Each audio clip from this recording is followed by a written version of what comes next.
सारी बहना ने मेरी हाथ जोड़ कर राम राम। एक तारा भोजन की कहानी कहूँ हूँ। कब तक में तारा भोजन करते हैं ना, एक समय खाना खाते हैं तारे निकलने पर, और जब भोजन करते हैं शाम ने, तो उसकी एक कहानी सुनाऊंगी मैं। वे एक साहूकार की बहू तारा भोजन कर रही थी और उसने सास से कहा, सासू जी मेरी कहानी सुन लो। सास बोली, मुझको पूजा पाठ करना है, मेरे पास समय नहीं है।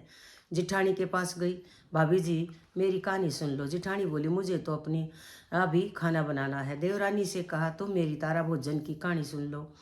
वह बोली, मुझे तो बच्चों को स्कूल भेजना है, उन्हें देरी हो रही है। उसे ननद से कहा, दीदी जी मेरी कहानी सुन लो, उन्हें देरी हो रही है। ननद बोली, मेरी तो ससुराल से बुलावा आया है, मुझे ससुराल जाने की तैयारी करनी है। वह राजा के पास गई, बोली आप मेरी कहानी सुन लो। राजा बोला, मुझे तो व्यापार का काम करना है और हिसाब किताब देखना है, मेरे पास समय नहीं है। वह दौड़ी हुई पड़ोसन के पास पहुंची, पड़ोसन से बोली, बहन मेरी कहानी सुन ले। वह बोली, हाँ बहन सुना। साहूकार की बहू ने कहानी सुनाई और पड़ोसन ने सुनी और हुकारा भरा। इस तरह पूरा कार्तिक हो गया। भगवान विमान लेकर आए। साहूकार की बहू विमान में बैठकर जाने लगी तो सास दौड़ी आई, बहू मैं तेरे साथ चलूंगी। वह बोली, आप तो अपनी पूजा पाठ करो। जिठानी कहने लगी, मुझको ले चलो।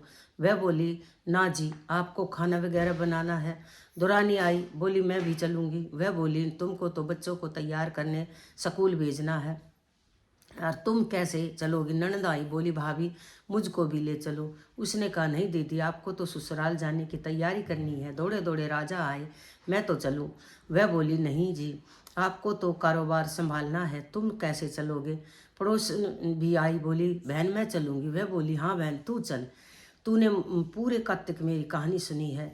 दोनों विमान में बैठकर स्वर्ग जाने लगे। रास्ते में बहू को अभिमान हो गया।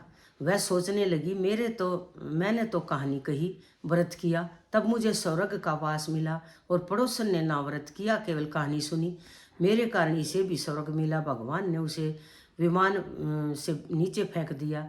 वह पूछने लगी, भगवान मेरा क्या अपराध है जो मुझे छोड़कर जा रहे हो। भगवान बोले, तूने अभिमान किया है, फिर से 3 साल का तारा भोजन व्रत कर और तब तुझे स्वर्ग मिलेगा। इसलिए कहते हैं जो को कहानी सुनता हो कहता हो तो उसका हुकारा भर लेना चाहिए। हुकारे भरने से भी इतना ही फल मिलता है। और हम कह देवे मेरी कहानी सुन ले, सुननी चाहिए, जरूर सुननी चाहिए, और हुक्कारा जरूर मारना चाहिए।